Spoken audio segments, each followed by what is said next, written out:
we had the March for Life was this weekend in Washington, D.C. And I was planning on going, and I didn't because I hadn't been feeling well this week, and I didn't want to end up getting myself sick from doing too much.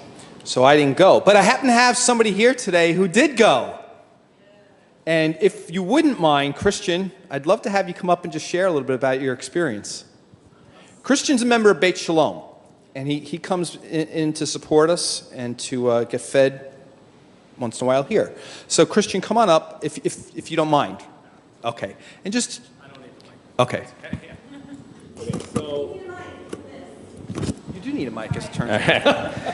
So I went to 40 days... Oh, wait, what was it called again? It was the March for Life. And it was 10 good men that took us there. And it wasn't literally just 10 men, but it was a group of people. There was men and women. And so when we got there, what we did first was we prayed in front of the Planned Parenthood in Washington, D.C. Yeah. And what? There and 10 good men? Oh, well, only the 10 good men did that. So there were like 60 of us. And, yeah, it was really good. And so there was a line of us like this way and on the other side of the sidewalk so people can pass.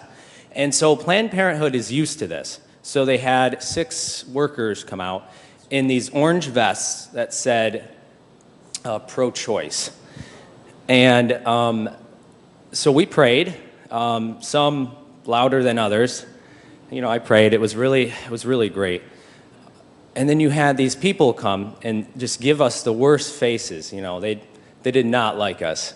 And then they would support the pro-choice people. They said, "Oh, I love what you're doing," or there was this one guy who came, and he pulled out his wallet and gave $20 to the pro-choice people. He said, "Oh, every time I see this, I'm going to support you guys." And so that happened. It was a wake-up call that, you know, this is real. People don't like us, and the Spirit of God is working. And so what happened next was we went to the mall in Washington, D.C., and there were like 400,000 people there. And there was no live news broadcasters there. Wow. None. Wow. And oh no Fox. No, yeah, neither Fox. The only supporter was the Catholic one. Yes. And so I was surprised because some of the governmental people said that this is probably the biggest rallies that they have. Of course. But what was the age group of the people that were there? Oh, well, actually, I think 2/3 of them were the young people.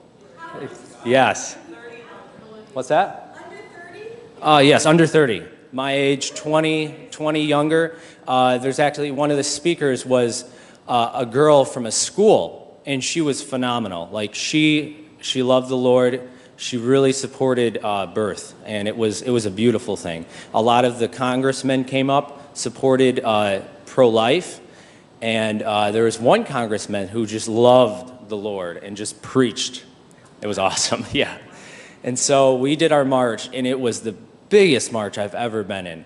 And there were testimonies that were going on in front of the Supreme Court, and testimonies from men and women, and from a doctor who performed them. And he was heartbroken from the procedures he's done. So it was just an eye-opener of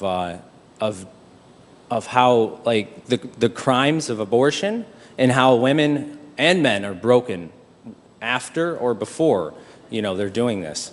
And so, you know, it's a wake-up call, and it's something we really need to pray about and really need to, you know, bring to the Lord. Because the Lord's heart is for life and not death. So, yeah, that was my experience. That's awesome, dude. Yes. And you know what? And I know that was a step for you, you know, to volunteer and to do that. And I just give you a lot of credit. Amen. Amen, brother. Amen. We got to step up. You know, and here's the thing that I want you to realize is that, you know, here you are in this little microcosm called Utica, New York, where, you know, to see 20 to 30-year-old kids, youth or young men, young women, who just aren't on fire for God. You know, it's a very liberal city, and it's a very Antichrist in a lot of ways, you know, and it's not, we are not alone is what I'm saying to you. And what, you know, these kids all came from places. One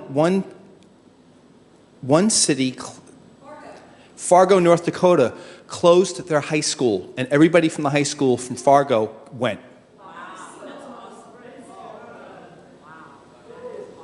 All right, so God has people. And you may be in a dark city that you don't see that so much, but that's why we're here. We're here to be, you know, we wanted to go to the Bible Belt and plant a church, but God said, no, you're strong people. I want you where the fight is raging.